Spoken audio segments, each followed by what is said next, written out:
Good evening, everybody. Thank you guys for joining us. Man, it's good to be back. What a weekend of college football that we saw. I know you said it in the newsletter, Hammer, but broken record here. Great weekend of college football, awesome games. Say it every week, but that's because this sport is incredible. You never know what you're going to get. We saw a massive upset there in Gainesville, and we'll get into that in just a minute here. Got a great show tonight. Really looking forward to having Emily Grace McWhorter on. EG, she is a reporter out there for Yeah Alabama and cover Crimson and does a great job covering the Tide. So we're really looking forward to having her on for her guest picker segment. She'll be picking the Week 7 games. As always, everybody, before we get started here, sign up. Morning Biscuits newsletter, biscuitsandSEC.com/newsletter to sign up. It's free to sign up. And we give you everything that's going on across the SEC. Everything you need to know to get you ready for the weekend comes to you on Mondays and Fridays during the season, written by yours truly and by Hammer over there. So let's just get right into it, Hammer. How you doing, first of all, and then we'll get into it.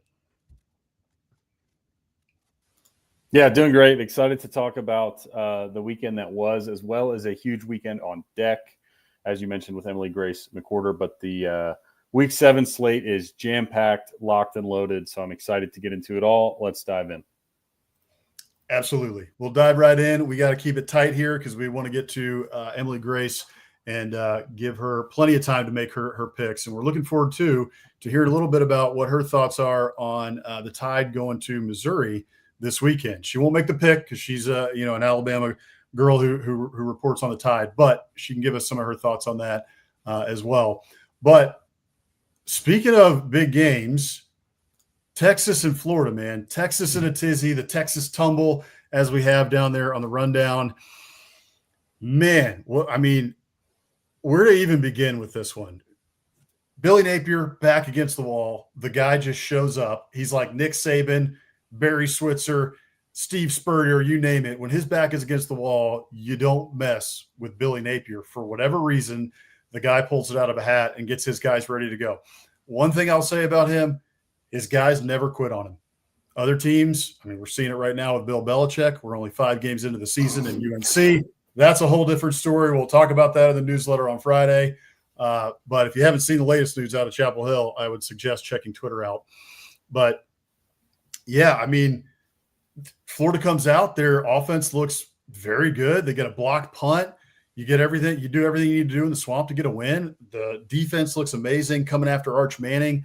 Arch Manning just has difficulty again all day. Looks like he's seeing ghosts with the different blitz packages. The offensive line for Texas, not great. They can't run the ball. 54 yards for Texas rushing the ball on Saturday. Big win overall for the Gators. Got to be happy if you're a Gators fan, or maybe you're not because maybe you wanted Billy fired after that game. But either way, huge win for the Gators. What were your takeaways?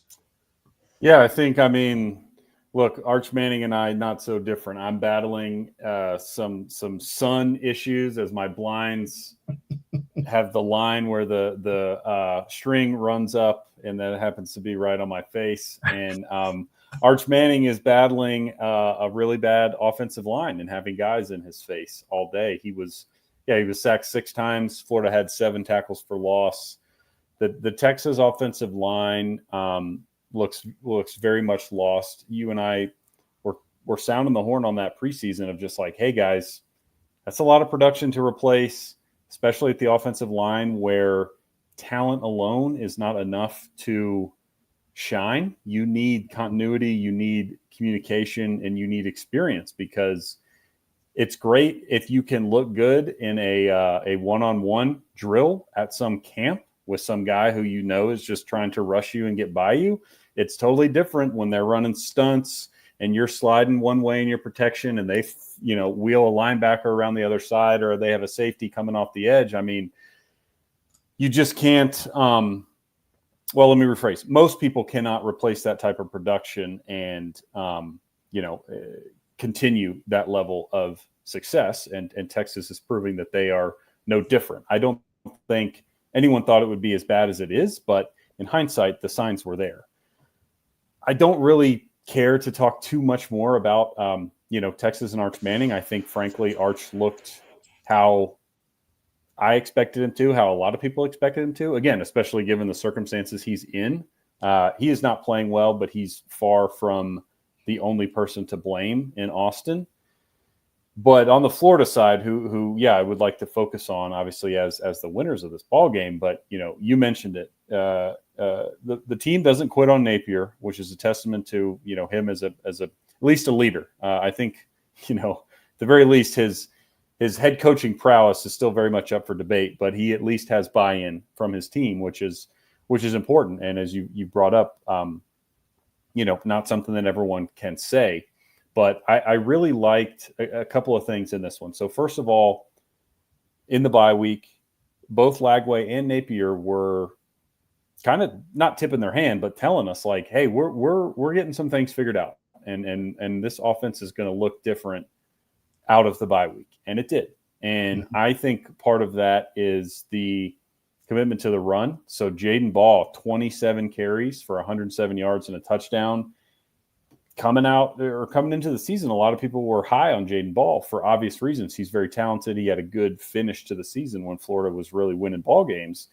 And it just, again, the jury's out on whether Billy Napier can actually coach football very well, because they didn't seem to give him the ball very much. I mean, those games, especially LSU, they were in that ball game. DJ Lagway throws it almost 50 times. I don't understand that. The Miami game got away from them late, but they were within one or two scores most of that second half, did not commit to running the ball. And so, I guess I don't understand what was going on then, but give Billy Napier credit for self-evaluating and realizing, hey, we're not committing to the run. We have a veteran O-line, talented back. We need to do that. We need to lean on that in this game. And they did, and it worked. And then obviously getting Dallas Wilson back from injury was a big deal. 6 catches, 111 yards, 2 touchdowns. That one he had down the sideline was truly phenomenal. So I think that that obviously helps them a lot too, just to give Lagway a weapon on the outside. And then again, you brought up the Florida defense. That's not new. They've been playing well all year. They continued that. So great win for Florida. We had circled this game in the preseason as a potential, tough spot for Texas, and it proved to be so. I think going into the game, it lost some luster given Florida's record, and Texas kind of not looking so good, but it delivered, when it actually mattered on Saturday, and it was a great competitive game, and Florida was the better team, so they got the dub. They were. I mean, they were the better team from start to finish. Like, this one was kind of never in doubt. I mean, I know Texas made a push late, but for the most part, Florida controlled this game. And you mentioned it. I mean, Dallas Wilson, welcome to the party. Like, what an incredible game that kid had, and just put on a show. I mean, he freshman wide receiver, 5-star, former 5-star. I think he was a top 30 recruit. Showed why. I mean, that kid is special. And if that connection between him and Lagway can continue, I mean, people in the preseason, from Josh Pate to myself, I'm putting myself on that level. But no, seriously, Josh Pate, many others in the media, myself included, were talking about Florida preseason as potentially, pushing for a college football playoff spot. I had them going, I think 8-4, but an improvement from last year, from what they did last year. And just, building blocks. Again, okay, DJ Lagway is going to be a year older next year. You'll have Dallas Wilson now, right? He's going to be a sophomore. You're going to have a good defense. Like, maybe next year's the year, but this year they take a big step. It hasn't looked like that at all from the start of this year, but maybe this one gets you on track, a little bit more to be able to, the A&M game, we'll talk about this one a little bit later with Emily Grace, but that one looks a whole lot different now going into Kyle Field on Saturday. And then on the Texas side, I think one thing to mention here, so this graphic was from Robert Behrens. He runs Good Bull Hunting. Yep. Aggies like to bring this one up to do the comparison between Steve Sarkisian and Jimbo Fisher. But to some degree, it's worth bringing up. Jimbo had more top 10 wins to this point than Steve Sarkisian does. look, this is tongue in cheek, right? I mean, Texas is not thinking about buying out Steve Sarkisian, and he's got multiple playoff appearances, et cetera, et cetera. So this is a bit of a joke here, but at the same time, I mean, the record's not that much better than Jimbo through the first 60 games, and he's having trouble winning the big one, and he's having trouble winning games that he should win. I mean, that Florida loss is not good. The development of Arch Manning so far. Look, people keep talking about Arch as, you know, a young quarterback, and that's true. He doesn't have a lot of starts under his belt, but in terms of being young, the kid's a junior. He's been in the system for multiple years. He sat behind Quinn Ewers for 2 years, and which is why Texas fans coming into the season thought it's just gonna go, right? Like, we're just gonna turn this key and we're gonna be rocking and rolling. And that hasn't been the case at all so far. He does not look like he's reading defense as well. He's not setting protections well up front, and the offensive line has just been a total mess, even in the run game, where you would think they should be moving people and plowing the way. They're not doing that. So I'm really interested to see where Texas goes from here. We got a really interesting one with Red River. I think I looked this up, and others were talking about it as well on Twitter. It needs to be verified by Biscuits and SEC Stats and Info. But I think Texas is the quickest team to go from number 1 to unranked in the AP poll era, definitely in the modern era. I know since 1998, since we had the BCS era, they're the fastest to go from number 1 to unranked. 2012, USC was one that was close, but they didn't get done out of the poll until like the week of Thanksgiving. So yeah, things are a little bit odd in Austin right now, and they got to get it on track fast. I mean, our friend Stephen Willis, who Locked on Ole Miss, he said it before the season, and I thought he was crazy. He said they're on 8-4 watch, and he might have been right. So we'll see. They got a lot of games. I mean, let's look at the schedule here for just 1 second with Texas. So you got Red River this weekend, Kentucky. That one should be a win. Mark Stoops and that team look like a mess. Mississippi State, hey, should be a win as well, even though it's in Starkville. But Mississippi State's a better team. You can't overlook that one. Vandy, can't overlook them. Georgia, obviously, can't overlook them, especially away. And then Arkansas should be a win, but A&M, you know, A&M is looking like a much better team than the Longhorns do right now. And I know you get them in Austin, but if that game's played today, I think A&M's favored by maybe a touchdown. Sure. Yeah, I think, like you said, the Sark is not in danger of losing his job, and the Jimbo graphic is just something us Aggies like to do to poke fun at the Longhorns. But I think, my kind of takeaway from all this, and again, talking about their schedule, A&M fans and then ultimately SEC fans, once Texas joined the league, kept harping on the gauntlet of an SEC schedule. And last year, to the Longhorns' credit, they handled their business, went 11-1, went to the SEC title, and kind of laughed in the face of everybody that said, this SEC gauntlet schedule, BS. Right. Yeah. And again, you win 11 games, you go 11-1 your first year in the SEC, I'd be doing the same thing. I'm not holding it against them, but I am saying I think this year they are figuring that out because they don't have the veteran team that they did. And although they have the same schedule that they had last year, just flipping home and home, it turns out teams are more difficult to play, when you play them on the road and when you're playing, starting quarterbacks. They did not play DJ Lagway last year. They didn't play Blake Shapen last year. Oklahoma was a mess, although they might get away with the backup quarterback there. But you see the schedule has become a lot more difficult, partly because Texas is not as good, but also partly because teams on their schedule have improved. And this is a classic example of, what people talk about when they say the SEC gauntlet, and that is Florida was 1-3. They were dead. But guess what? They have a top 15, top 20 talent roster. They have players that can make plays. They haven't been. That doesn't, talent doesn't mean you're a good team, but it means you're capable of playing well. And I hate to harp on this, but, even though Florida was 1-3, the Swamp is packed. There's 90,000 people there, and you don't get that when you're going on the road to, I'm not going to call anybody out, but we'll just say a random Big 12 school who's 1-3, right? If you're playing a 1-3 Big 12 school, golly, the stadium is not going to be packed. Well, Florida is packed, and so will a lot of other SEC stadiums. So I think they're finding that out just, perhaps a year later than they thought they would. or we thought they would. Right. All right, let's move on here to another game that was interesting, and game day was there, Alabama and Vanderbilt. So 14-14 at halftime, Vandy's right in this game. And then second half, Kalen DeBoer and Alabama, they do what Nick Saban was famous for. They start playing bully ball, and they go boa constrictor mode. I think they had multiple drives, over 10 plays. I think there was like an 11 play drive and a 16 play drive back to back that ended in points. And then you get a couple turnovers from Diego Pavia. Your defense starts getting home.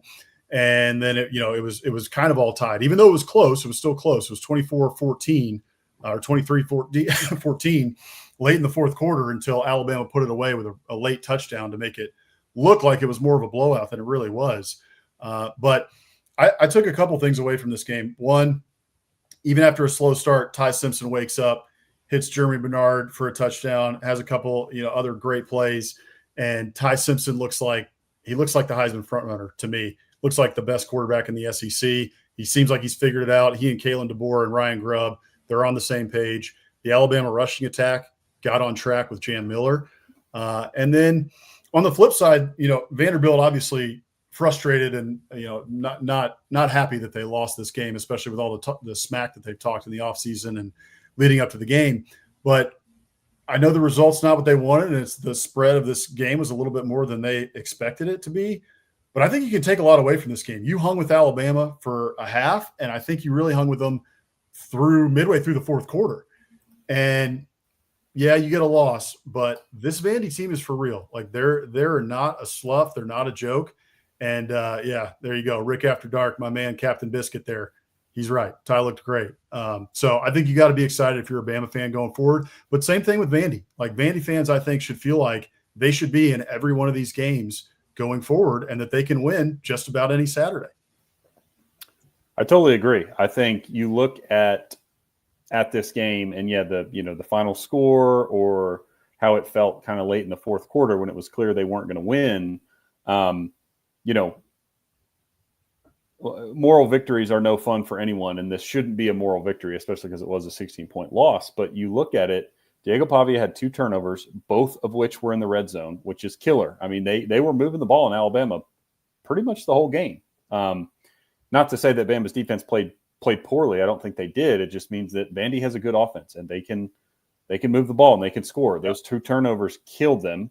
And then, they had the scoop and score on the Simpson fumble that gets overturned. And that's just brutal. I mean, you're on the road, you fighting, clawing, scraping to try and keep the game close, get back in the game, and you get the play and you're thinking, okay, here we go. And then it just totally takes the wind out of your sails when it gets overturned. So, to me, they just had some tough breaks, and will come away from this game knowing Clark Lee, Diego Pavia, and will look at themselves in the mirror and say, we lost that ball game. And that's, what most teams will say when they lose, but that's a sign that Vanderbilt, like you said, is a legitimate good team and competitive team in the SEC, because in years past, a Vanderbilt team that goes to Alabama, leaves Tuscaloosa and says, man, we just don't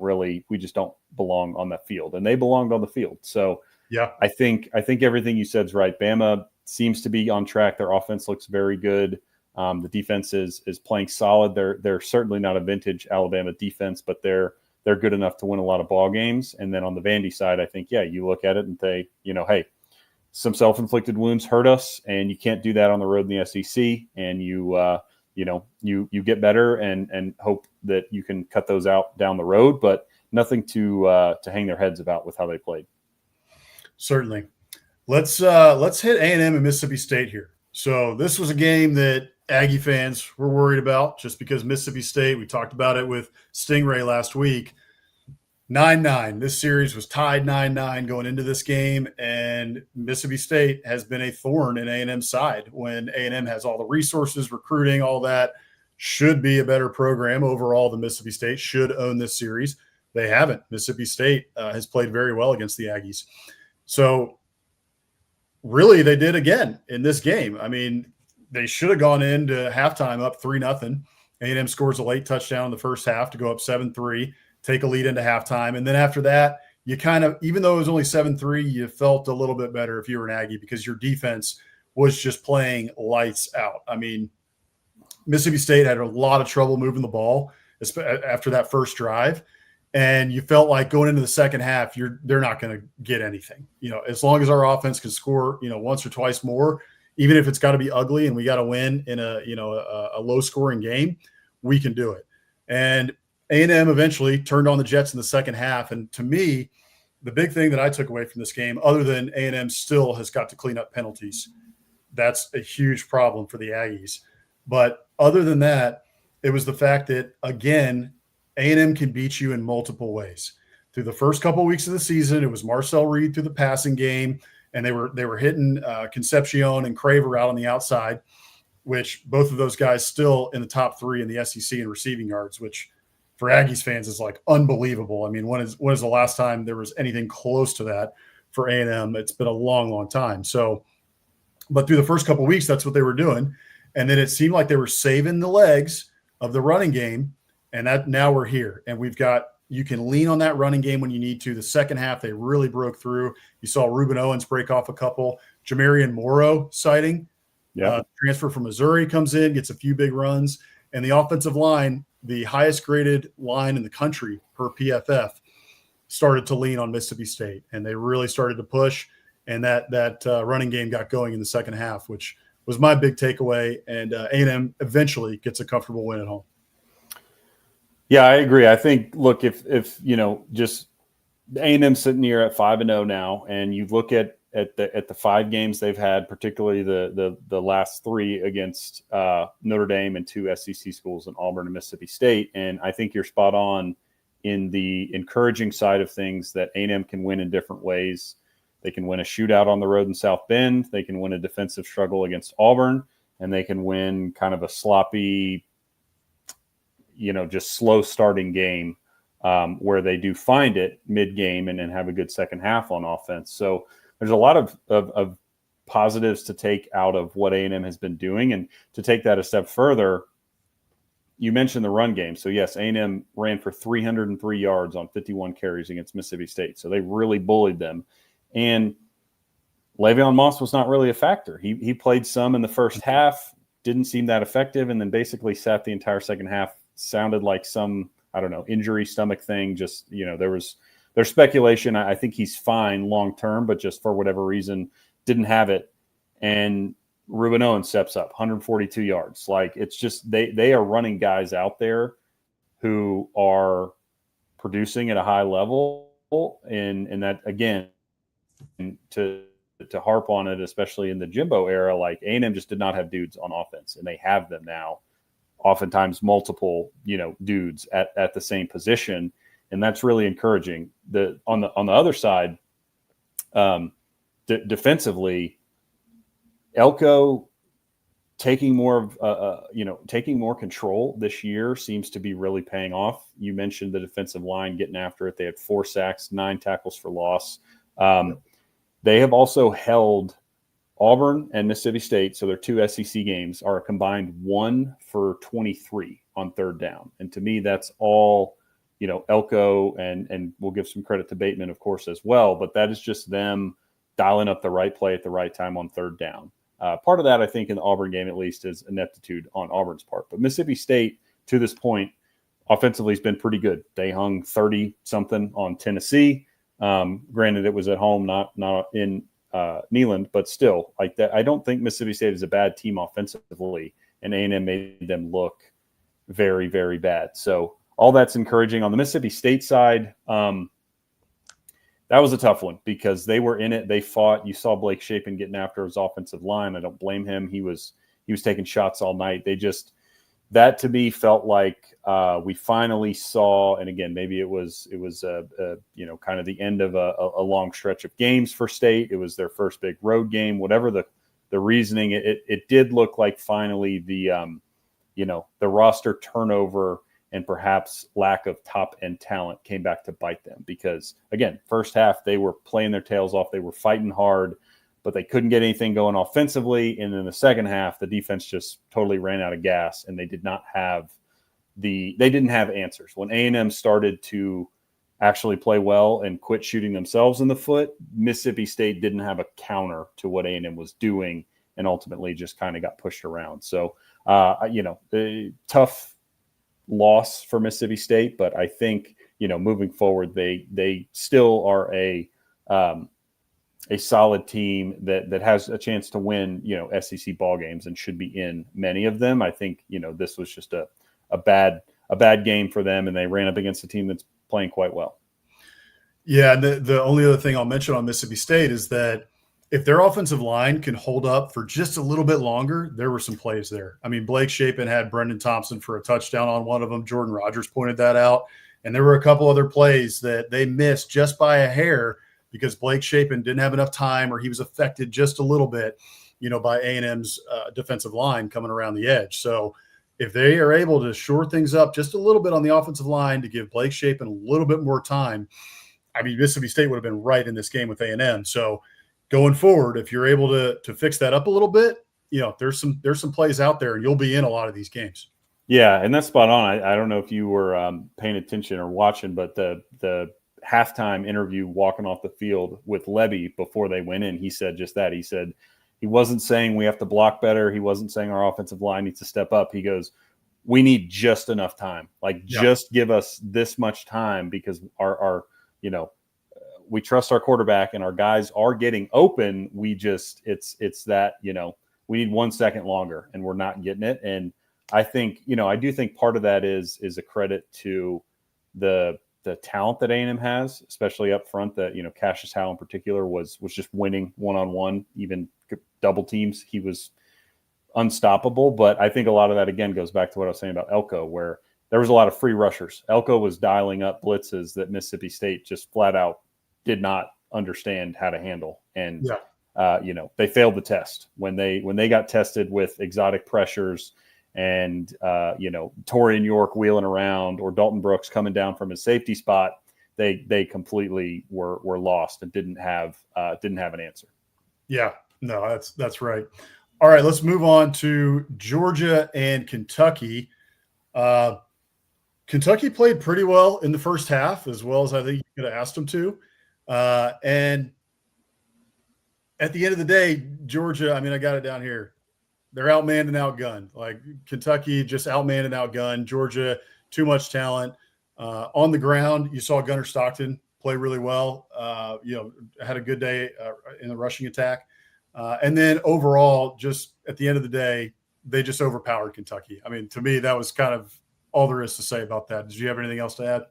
That's pretty much it. I think this was kind of a typical, actually an extremely typical, given that Kentucky pulled a backdoor cover late in the game. But this was a typical Kirby Smart Georgia win, especially at home, where they outmatched the opponent. You look at their offensive numbers, nothing was that impressive. Like you said, Stockton, good on the ground, decent through the air. They didn't have, a 100-yard receiver. They didn't have a 100-yard rusher. They just spread the ball around.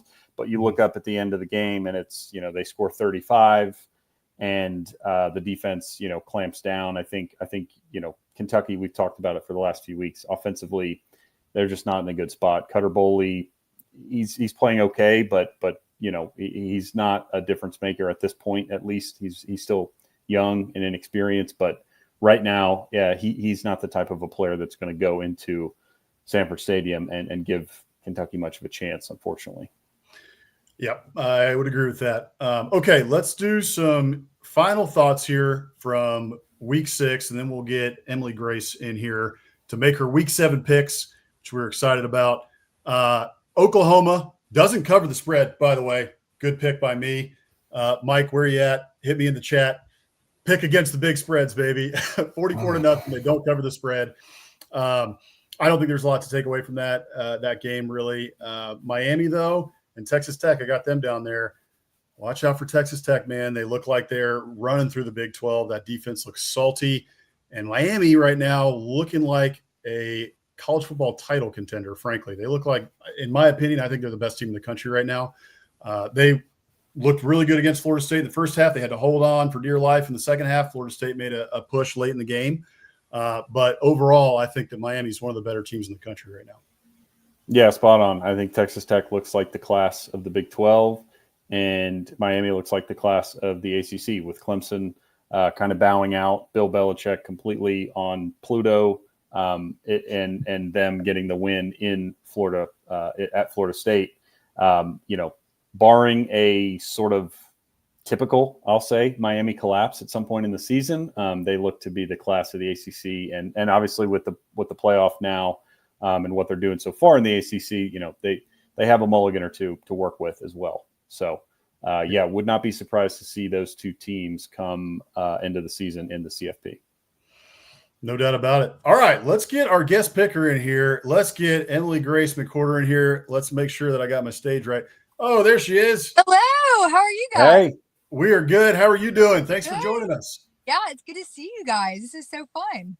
Absolutely. It is going to be fun. So if you guys don't know Emily Grace, EG, as you can see right there, go follow her right there, MEG_sports. She covers the Tide at Yeah, Alabama, and then also for Cover Crimson, and also has a new podcast, I think. You want to tell us a little bit about that? You guys are on it. This is great. And you're calling me Emily Grace, not Emily. Like, I need to join you guys more. This is awesome. But yeah, I started a new podcast, and it's part of Cover Crimson. So check us out there. But it's EG and Friends, and it has been so much fun. I meet with one of my friends in the business each week to preview Alabama's matchup that given week. And some of them have an affiliation to the team that Bama is playing. Others of them don't, but the common thread is I just love them, and I want to share some of their magic with you guys. So last week we had on Josh Pate. This week we had on Nick Kelly. He's the lead kind of Bama reporter on the beat for AL.com. We've got Peter Burns lined up, Alyssa Lang, Dari, maybe Chris Doring for Florida week, Tennessee week. So we have a very good cast of characters I'm excited to share with you guys. Fun. That sounds awesome. By the way, we had Easton Bach on, Gabe Bach's son from Texags, a couple weeks ago. So Easton Bach, if you're listening, I listened to the first EG and Friends with Josh Pate. At the end of the segment, he talks about a little bit about what it takes to make it in this business, and gives it, a little bit of life advice, a little bit of career advice. Easton Bach is an aspiring sports journalist, potential radio guy, maybe TV guy. So Easton, if you're out there listening, go check out that episode. Absolutely. That's what I want to do, because you guys know how this is. Like, this industry is so fun, and you have all these cool opportunities, but most people don't even know how to get started in it. And you watch your favorite, personalities, and you're, sitting at home wondering, like, how do I break into this? And so that was part of my angles. Like, I want to give people kind of a behind the curtain of how everyone got to where they're at, and how, we can help other people get into this business as well. Absolutely. I love that. All right, let's get into some picks here real quick. But before we get into picks, we'll go through our picker standings real quick. And then also, I know you used to cover War Eagle, used to cover Auburn a little bit. We'll talk a little bit about them. And then I want to get your thoughts on Bama and Mizzou. I know you can't make a pick, but just some keys to the game. But our picker standings here. So Rivers still in first place there, tied up with Gabe Bach at 4-2. Cruz, Oxenrider there, 3-3. Easton Bach, man, he shouldn't have changed that pick at the last second, but he did, and goes to 3-3. Daily Joy, 2-4. Stingray, he messaged me, Stingray, buddy, I'm sorry. It was a tough week for you against the spread, but don't worry. It was a tough one for Hammer and I as well. I think we were both 2-3 since we weren't picking the out-of-conference game. But all right, we'll see, Emily Grace, what happens with you this week. Excited to see what your picks are here. First of all, here, let's get into Auburn. Like I said, I'm interested to hear your thoughts. I know you used to cover Auburn, and so it's just a little shaky out of the gate here for Auburn and Hugh Freeze. So where does your pulse on where Auburn's at? Yeah, well, I think shaky is a great word to use, because I feel like when you look at what this team has to offer, they have the talent, this roster, especially at receiver, running back. They have these guys that should be playmakers, specifically with the offense. And then you have this defense that is just incredible in a lot of facets. And we saw last season that what really stuck out to me was that their defense kept them in so many games. And it felt like Auburn just found ways to lose instead of finding ways to win. And we're seeing more of that this season, specifically offensively. And with Hugh Freeze, who's this offensive mind and quarterback guru, we're not really seeing that translate the past couple of years of Auburn. And now, last season was Peyton Thorne, and now it's with Jackson Arnold. And so I think that Auburn has, I don't know if they're seeing ghosts from last season, but something has to click that is not clicking right now. And I thought that, early on in the season, there was a little more hope, a little more excitement. And ultimately, it's just one of those things where I hate it for the Auburn fans in my life. I hate it because, the people down there are so just nice and so optimistic about that program. And it has not come to fruition yet. And I don't think it's going to happen this season. Now, do I think that Hugh Freeze will get a win that keeps him, in good standing? Absolutely. Could that happen this weekend? Potentially. We'll get to that game. Maybe. But that's kind of where my pulse is right there, is that offensively, I don't quite understand why it's not working, but it's not, and something has to give. And I don't know if that's, potentially trying out a different quarterback with the system. I don't know. But what I do know is that what we're seeing on the field should not be a reflection based on the talent and the offensive mind that Hugh Freeze has. I'm with you there. That's the thing that's confused me this whole time is Jackson Arnold, he's a 5-star quarterback. I know that Oklahoma didn't go so well last year, but I wasn't ready to give up on him. And then you got Cam Coleman, Perry Thompson, right? Singleton on the outside. I just thought I would see a lot more, especially with Hugh Freeze as the offensive mind from this offense. And so far we haven't seen it. Right. And it's frustrating. And I'm sure if you're an Auburn fan, you hate it. But at this point, you're kind of thinking like, all right, I've survived the Harsin era. I'm surviving kind of the Freeze era. And maybe I just want Gus Malzahn back. Yeah, right. Especially after what old Gus pulled off in week 1. So speaking of that, we'll transition over to Alabama here, because I'm just fascinated to get your thoughts as someone who's as close to the program as you are of, kind of a overall feeling after week 1 when you had, bless her, but that woman saying she wanted to win the Powerball to pay out Kalen DeBoer's buyout, to now they are seemingly, at least they look like one of the best teams in the country, but a big game on deck in Columbia, kind of a sleepy noon start. So I'm just curious what the pulse of the fan base is, and then how, you think keys to the game or what you're looking for in this matchup against Missouri. I think one thing, and we'll kind of start with the FSU loss, because, and I've said it on a few different shows, the FSU loss is going to be there this entire season. I don't think we're going to get to a point that we're not talking about week 1. And I said that even if Bama beats Georgia, it's still going to, and they did, it's still going to be but FSU happened.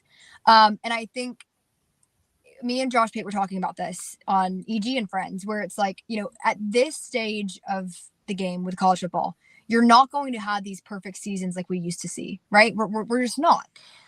So do you want the adversity to come early like it did for Alabama, get punched in the mouth early, or do you want it later in the season? And I think Alabama has responded extremely well. And that is, me saying as someone that I'm literally in the parking lot of Coleman Coliseum and Mount Moore right now.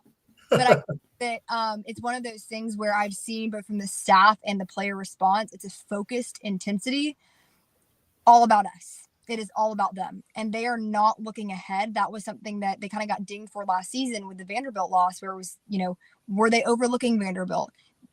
As of last Saturday, we saw in real time that did not happen again.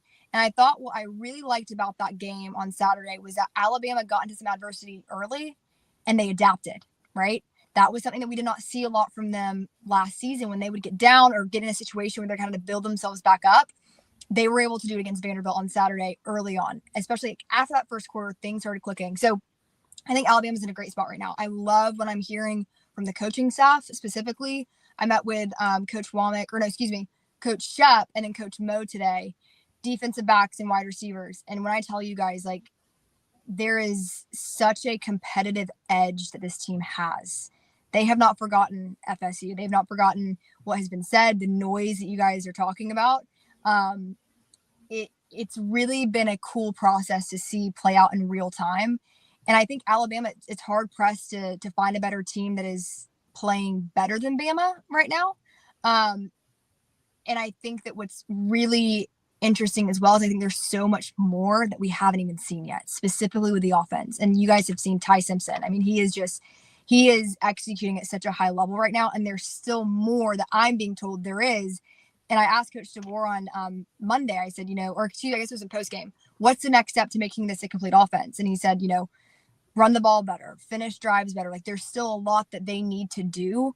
So when you think about what we've seen from Bama and then think about what they still want to improve on and having them say in the facility, like, hey, this isn't where we need to be, that's pretty encouraging if you're an Alabama fan.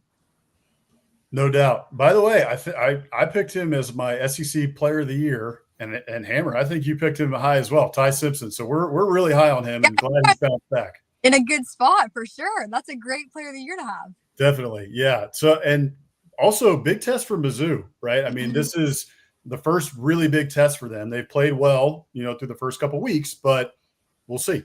They just haven't played anyone, and I think their strength is 109th in the country. Mm-hmm. Yeah. So now, granted, I think that's one of those things where people said that about Ty Simpson, like, well, they haven't played anyone until Georgia, and like his numbers were still incredible. Mm-hmm. So I hold that same view with Mizzou because their numbers right now, they're in time of possessions and total offense, they're top in the SEC.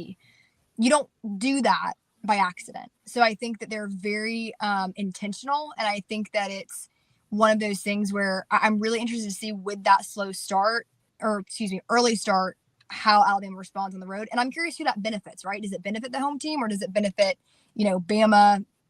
How does that go? We'll see. Yeah, I'm with you there. All right, let's get into our picks now. We're excited for this. Let's go right back to Auburn.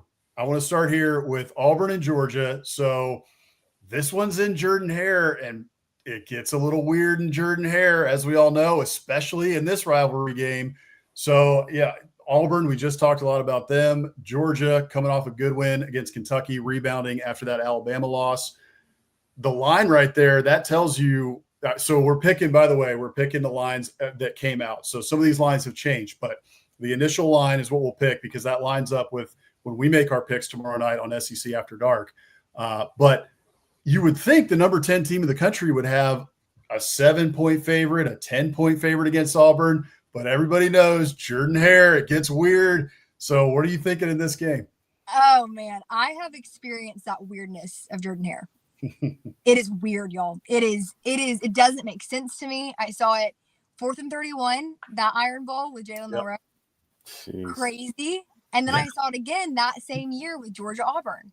And Carson Beck looked like he was seeing ghosts. It was crazy. I kind of just want to be crazy. And I told y'all when y'all asked me to do this, I'm a much better poker player than I am, making game picks. So I'll preface with that. I feel like my soul wants me to go and pick Auburn. But I think that Georgia is just more well-rounded. And I don't think that they will let themselves be in the position they were in against Bama, right? Kind of playing from behind, trying to get their footing. I think this is a little bit of they want to kick Auburn in the teeth. They need to get back on their feet. And they kind of did that against Kentucky, for sure. But I'm going with the Dogs. I'm going with the Dogs, even though part of me, I hope that this time next week, we're all saying EG should have stuck with Auburn. But it's going to be Georgia. Got it. Okay, so you're not seeing any ghosts of the prayer Jordan-Hare. I'm not. Not this year. Not this year. Okay. All right, Hammer. Let's go down to Baton Rouge here. Set us up for this one. Yeah, certainly. So we got South Carolina traveling to Baton Rouge. LSU is 9.5-point favorites right now. I'm very curious about this game just because LSU's been, I don't know, like they're winning games. Obviously, they're still ranked 11th in the country, but there's a lot of talk around there whether it's Garrett Nussmeier's health or they can't run the ball. Brian Kelly's been very testy, which is not very new for him, but in press conferences. And then you get South Carolina coming to town, who's also had their struggles and lost a couple of games, but Shane Beamer is the type of coach that his teams don't quit. They're going to keep playing hard. And Lenore Sellers is the type of player that can change a game. So I'm curious to see if you think LSU handles their business here, or if you think 9.5 is too many points and South Carolina can get a cover or perhaps a win. What do you think in that one? Now, I think that South Carolina is an interesting team to me because I actually circled that South Carolina-Bama game at the beginning of the season as one we needed to watch because we saw what they did in Bryant-Denny a season ago. And LSU, I want to believe in them. I want to think that they have this element to them, but it hasn't happened for me yet. I don't think LSU covers. I'm going to be honest, but I do think they get the win. Okay. Yeah, that's very fair. I think that callback to South Carolina Bama game last year is really, really apt, given that kind of where South Carolina was at that point. They'd lost a couple games, and then you're like, hold on, wait a second. They, were a 2-point conversion overthrow away from winning the game in Tuscaloosa. So that's a great callback. We got a commenter here. Andy agrees, says this one is going to be close. So good stuff. All right, let's go to Rocky Top, Arkansas and Tennessee. This one very interesting because you have Bobby Petrino in his first game back as the head man, interim head coach of the Arkansas Razorbacks, and you get Tennessee. I'm interested in this one because Arkansas doesn't like to play defense this year.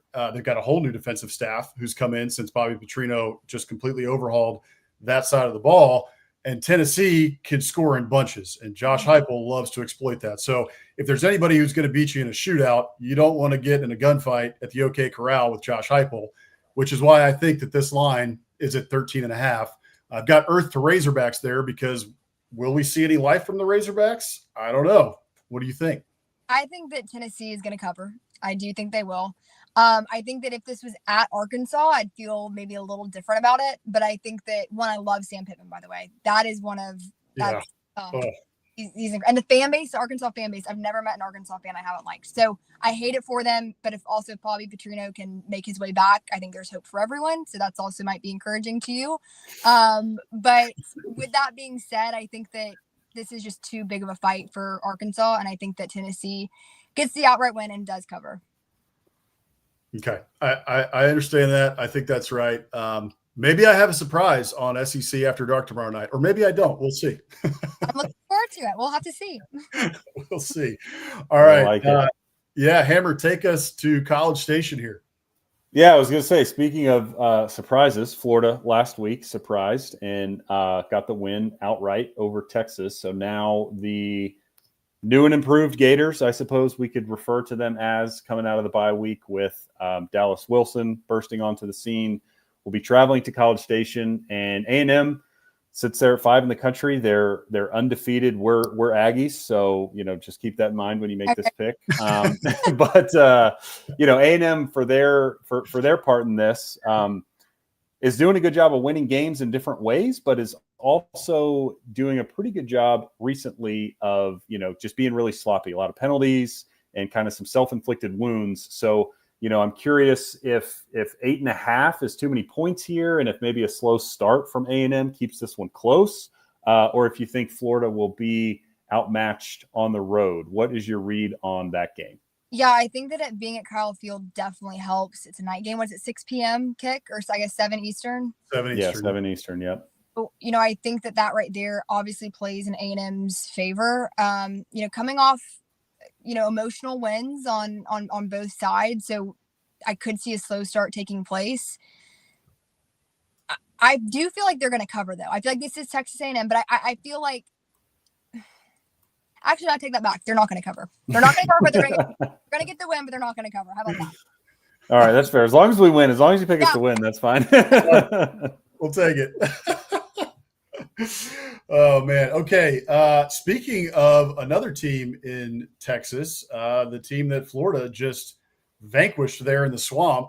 How about Red River? We got Texas and Oklahoma. Texas, we think they're the fastest team to go from number 1 in the AP poll to unranked in the AP poll era, which goes back to like the 30s. But at least for sure in the BCS era, which was started in 1998, Oklahoma playing very well, but the quarterback situation very shaky there. Is John Mateer going to play? Even if he does, how healthy is he? It's his throwing hand. If he doesn't play, you got Michael Hawkins, who, what are we going to get from him? We're not really sure.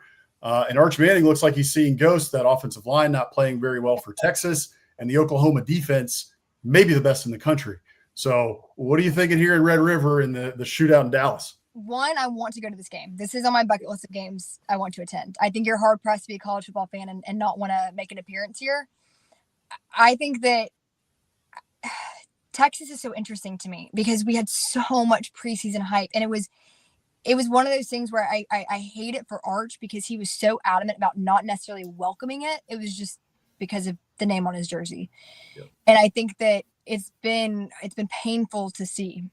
I don't think you get Texas down as bad as they were against Florida 2 weeks in a row, right? I think that this is something, there's a lot of pride in this game. And I think we know more about Texas right now, even with their woes, than we do about OU with everything that you just said. So I'm going to go Texas to cover. Okay. I like that. I think that's a good pick. To me, this was a total coin flip. It is. With everything that's going on at Oklahoma with the quarterback situation, it's a total toss up. And Texas, we mentioned the Oklahoma defense. Texas's defense is very good too. And if you have a quarterback problem at Oklahoma, you know, this one to me could be like 17-10. You know what I mean? Like, I'd be okay. I'd be okay with it. Sure. Yeah. An old school football slugfest would be a lot of fun. All right, Hammer, give us a little bit of lowdown here on Indiana and Oregon. That's going to be a fun game outside of the SEC. Will be a very fun game. And Emily Grace, I don't know how much non-SEC football you consume. I don't consume a whole lot just because I feel like there's always great SEC games to watch. So admittedly, I have only seen a little bit of Oregon in that Penn State game, which phenomenal win. Getting a win on the road at Penn State in the whiteout is no small task. And for Indiana, I haven't seen them play a whole lot of football, but they are kind of doing what they did last year in destroying most of the teams that they play, including a ranked Illinois team. They had a tough win the last time we saw them. I think a 5-point win at Iowa, which also very tough place to play. I mean, Kirk Ferentz has made a career out of just tormenting his opponents and making them, basically dragging them down to his level and getting into a street fight. So I don't hold that against Indiana, but Oregon's 7.5-point favorites. It's in Eugene. Both teams are off a bye week. Do you think Indiana and Kirk Cignetti are going to smoke with no filter in this game and cover or get the win? Or is Dan Lanning and Oregon just that good of a team and they're going to handle their business? Kurt Cignetti, he's in the Nick Saban coaching tree. And I was a sideline reporter for the Georgia Southern JMU game in 2022, I guess. And I remember being terrified of him simply because he was in the Nick Saban coaching tree. Little did I know I'd go on to cover Nick Saban himself. So that tells you anything about him. Maybe it paints a little bit of a picture. Yeah. But I'm not fully bought into this team because I think that when you look at even just strength of schedule, guys, like we're spoiled in the SEC. I get it. We have, just incredible games. It's a tall task to head to Eugene. And I really like Dan Lanning. He has been so fun to keep up with. And like the way that he commands his team is just super interesting. High energy. I don't know what he's doing on game day. I feel like I kind of want to get in on that because I find myself getting tired. I don't think he ever rests. With that being said, I do think that this is going to be a closer game though than maybe some might think, because I do think Indiana's a very well coached team in Kurt Cignetti. So I am going to go with Oregon to win, but they will not cover. Okay. I think that's a good pick. I like it. Yeah, I think that's pick. Guys, you're flattering me. I feel like all my picks we're agreeing upon. This is great. This is awesome. That's why we bring people on, just to gas them up. Yeah. That's the whole point. All right. Well, that concludes our picks there. That was a lot of fun, but this is a little bit more fun to me. We're Biscuits and SEC. We love Southern culture, and we wanted to marry, SEC football, SEC athletics with Southern culture and Southern cuisine. Obviously, we love biscuits, or we wouldn't have put it in the name. Yeah. So we want to know, do you have a homemade biscuit, or is there a diner or your favorite place in your hometown? What's your favorite biscuit? Yeah. Okay. So I have a few. I hope that's okay. Oh, please. Perfect. From Atlanta. Yeah. So I feel like we do have some good, Southern food. Mama's Boy in Athens, they have a fabulous biscuit. Like on a game day, if you find yourself at the University of Georgia, you have to go there. Now I live in Birmingham. Ashley Max, they have this like sour cream. It's like a little more flaky than like doughy, and I prefer that. I don't know about you guys. Yes. Yeah. Like a drier, pastry, so delicious. Now, there's this other biscuit I had one time, and when you guys asked me this question, this is immediately what I thought of.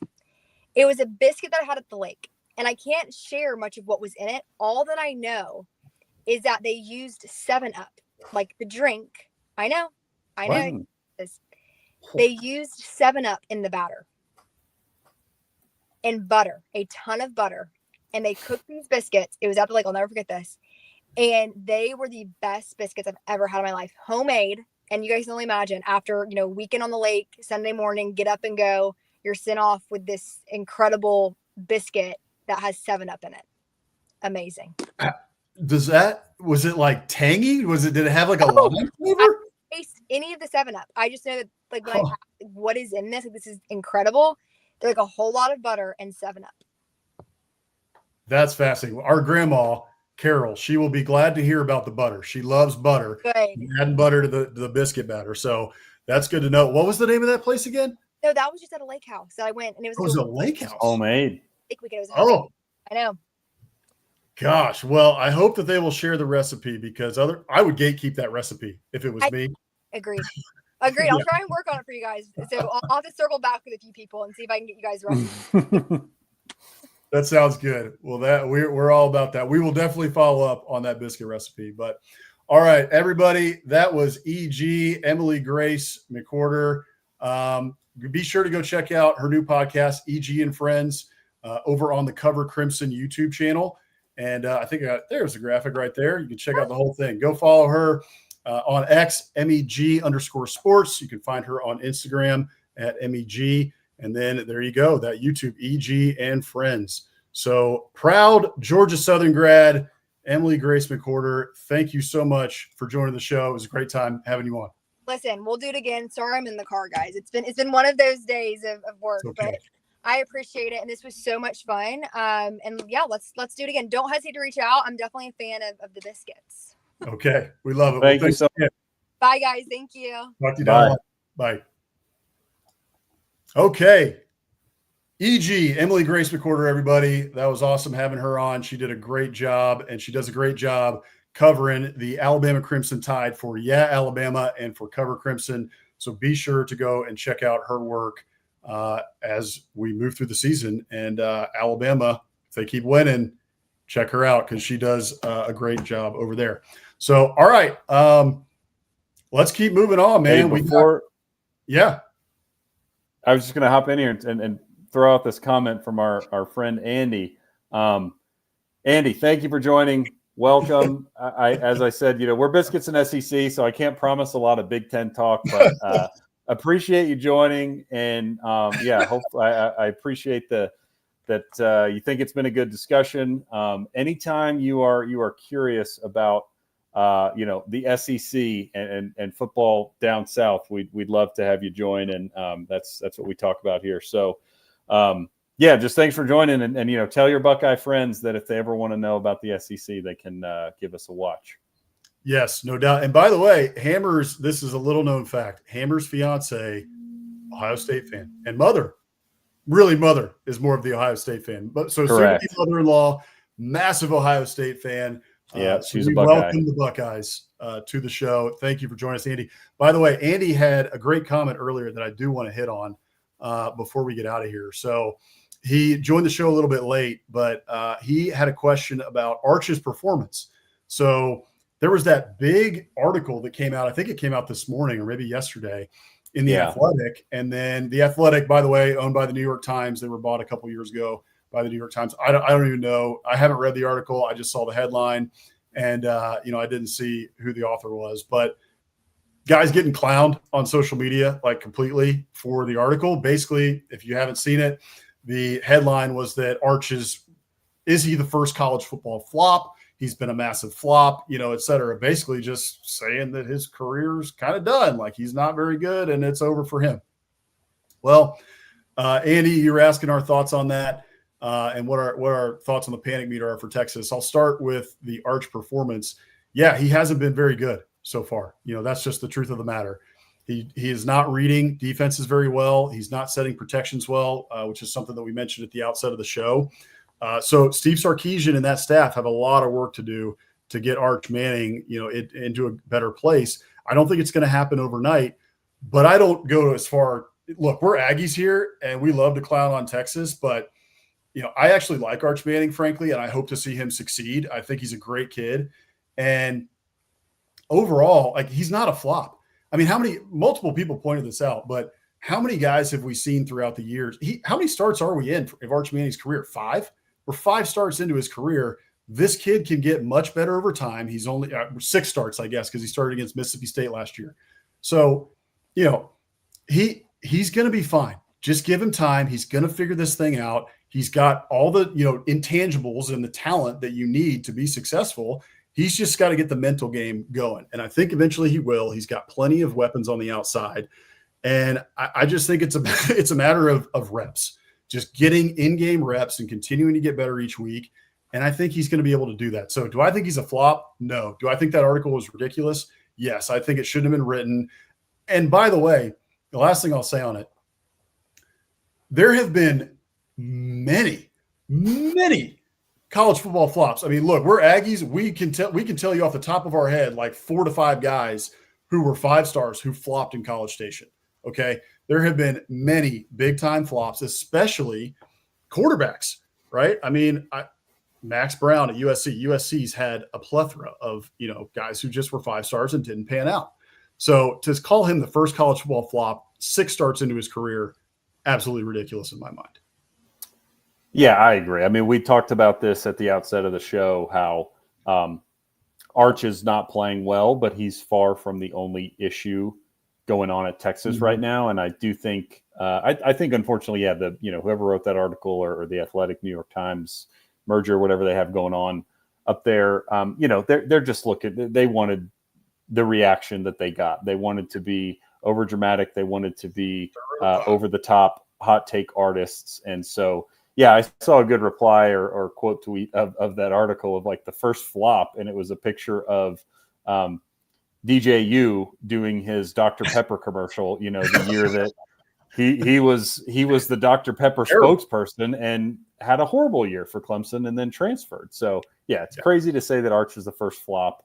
Also crazy to even call him a flop, like you said, 5 games into their season.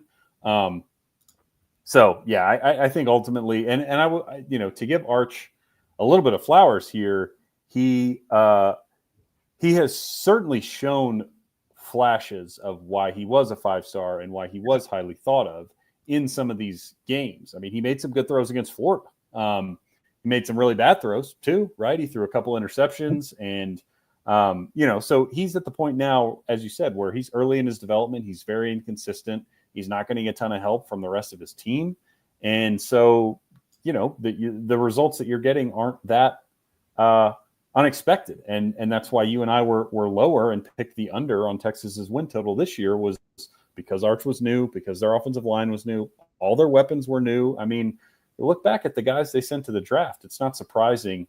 Andy, to give your Buckeyes credit here, not every single team is Bama from years ago or what Ohio State appears to be doing now, where they just replace all these guys and the machine keeps turning at the same speed that it was before.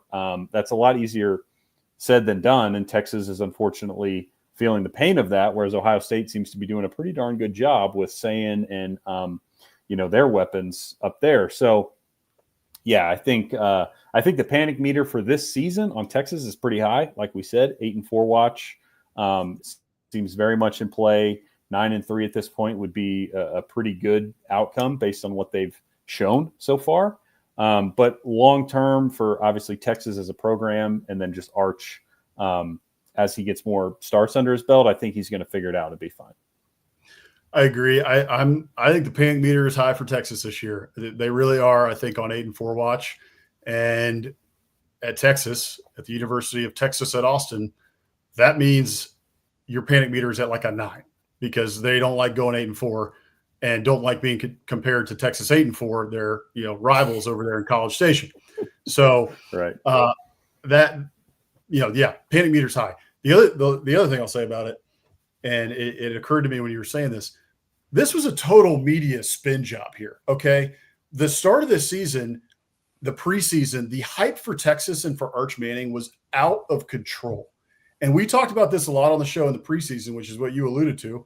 We talked about all the guys that they had to replace on the offensive line. We talked about the guys they had to replace on the defensive side of the ball and on the defensive line. We talked about how you got a new quarterback. He's only got one, maybe 2 starts under his belt. I guess he started against ULM, last year too. So there was a lot of newness. They had to replace multiple wide receivers. So yes, they have a lot of talent. They have one of the most talented rosters in the country. But the hype, Paul Feinbaum calling him the next coming, and he's going to win the Heisman and all this stuff. And Texas is Texas going to be the next Alabama style dynasty?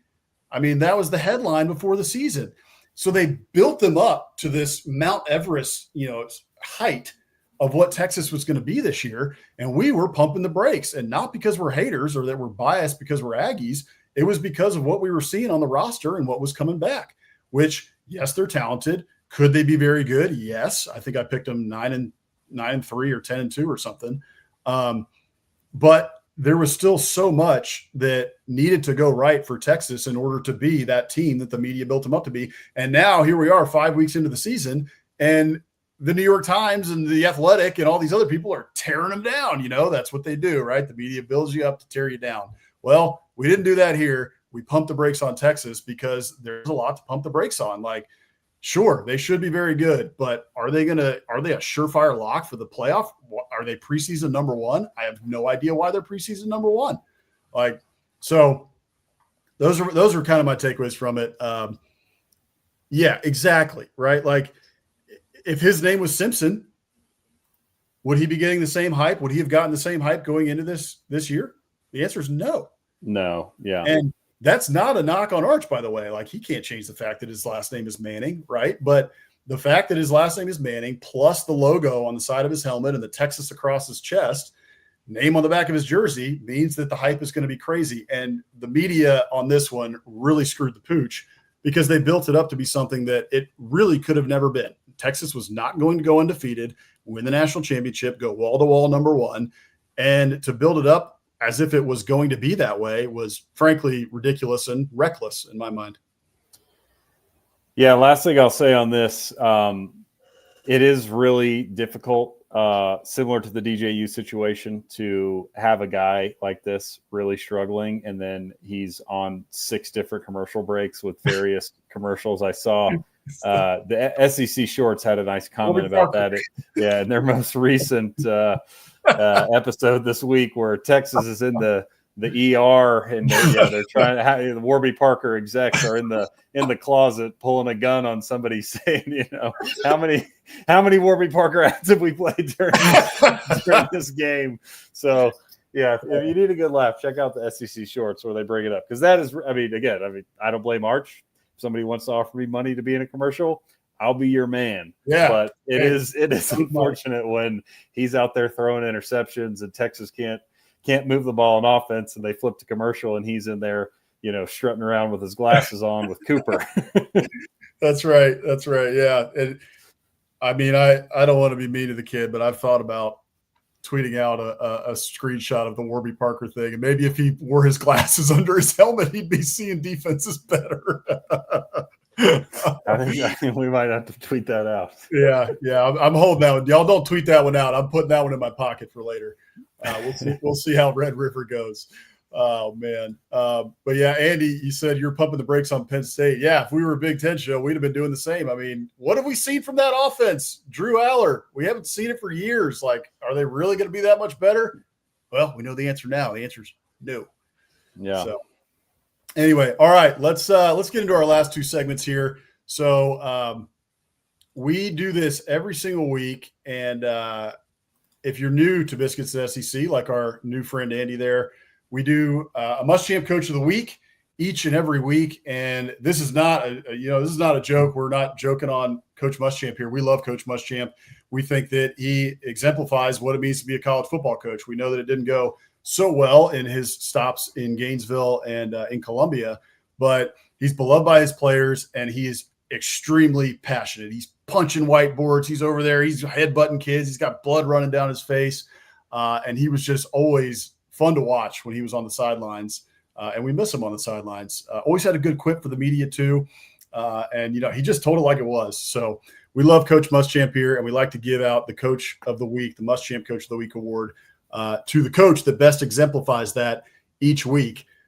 This week, I think there was really only one man that we could give it to. There was a couple runners up here. We had Shane Beamer for his comment going into the game this weekend about the drunk Cajuns and how it's a little bit difficult to prepare for them. Brent Key had a pretty awkward presser, first like 2 minutes of his presser at Georgia Tech, which is pretty funny if you want to go find the clip. And then Mike Elko had a pretty great pregame speech. I think Mike Elko is going to be a repeat winner of this award just because of his passion. But there was still just one man who deserved the Must-Champ Coach of the Week this week. So here is the Must-Champ Coach of the Week. Stand back the man. Gators rush four. Lockett closing. Hold it off. Sacked at the 18-yard line. Wrapped up. After review, the ball was still in the quarterback's hands with 0 seconds on the clock. By rule, the game is over. Chop this one up for the Gators. 29-21. How about that?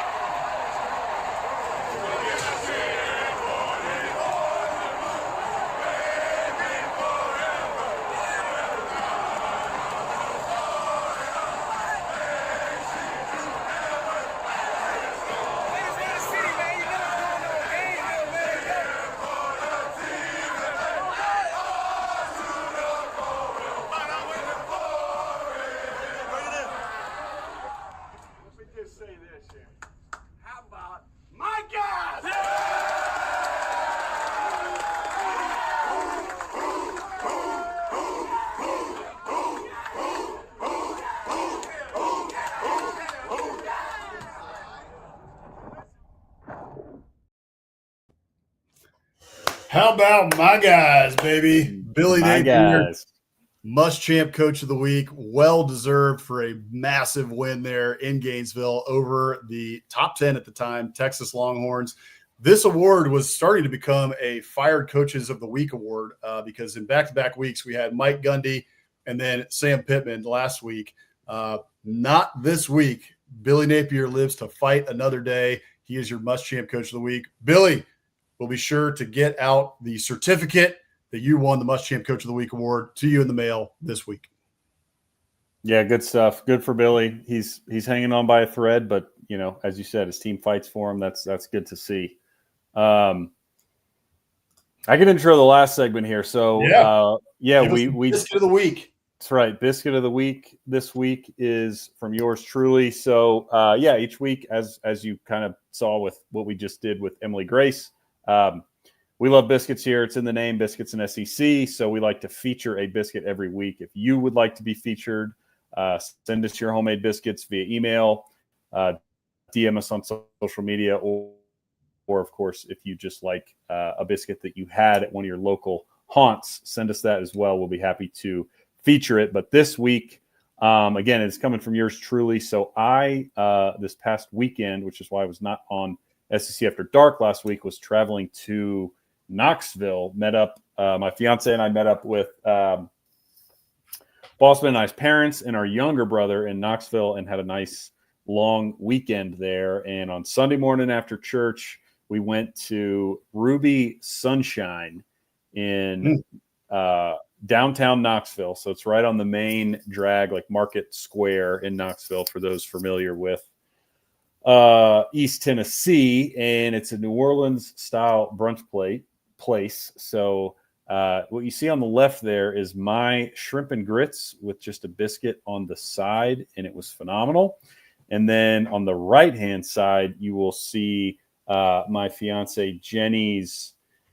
I think they were called Bayou Eggs Benedict. So it's eggs Benedict with a fried green tomato on top of biscuits with some shrimp there. So if you're in the Knoxville area, I highly recommend checking this place out for brunch. They have amazing biscuits and Cajun food. I think our dad got he just got the biscuits and gravy straight up.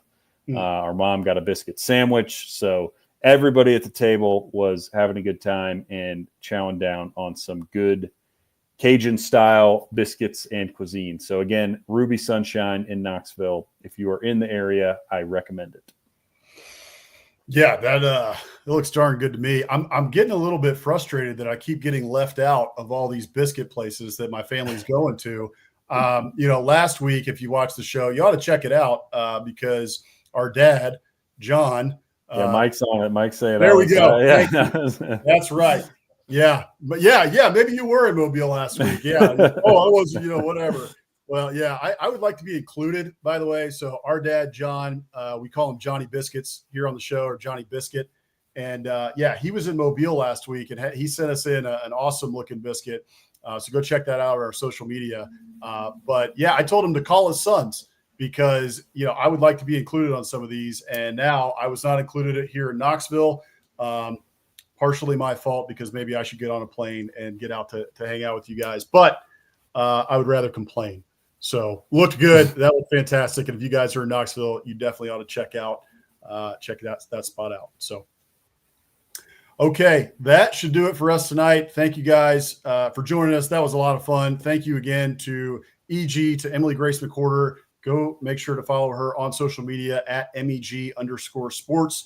Does a great job covering the Tide. Also, you can sign up here, biscuitsandsec.com/newsletter. Free newsletter, the Morning Biscuits newsletter, written by myself and by Hammer over here, comes to you on Mondays and on Fridays during the season. Everything you need to know about what's going on in the SEC. We compile all the latest news, injury updates, everything you need to know to get you ready, to get you recapped from the week. And then on Friday, get you ready for Saturday and the big weekend of college football ahead. As always, we are brought to you guys, by the Steer Agency. Thank you to those guys for sponsoring the show. We will be on SEC After Dark tomorrow night, as we always are, for SEC After Dark to make our picks. Also, check out the rest of the shows on the After Dark Network. Tuesday in the morning, typically, that is when Offseason After Dark comes out. Don't be fooled by the name, Offseason After Dark. That happens. Mike Huseman, our friend, does a great job. He writes for Mike Farrell Sports as well. And Offseason After Dark continues through the season. So he's still putting out episodes, and he goes all over, goes to the ACC, goes to the G5, SEC, Big Ten, has on great guests each week. So be sure to check him out there. SEC After Dark tomorrow night, 9 Eastern, 8 Central, every Thursday night. And then Bama After Dark with Jake Thomas. That's on Tuesday nights, typically. Go check him out at Bama After Dark 2, doing a great job covering the Tide. And then check out the Regular Guys pod.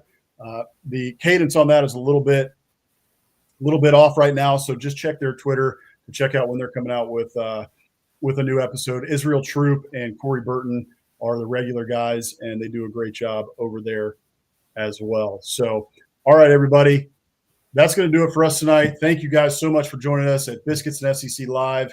You can check out more of our content at biscuitsandsec.com.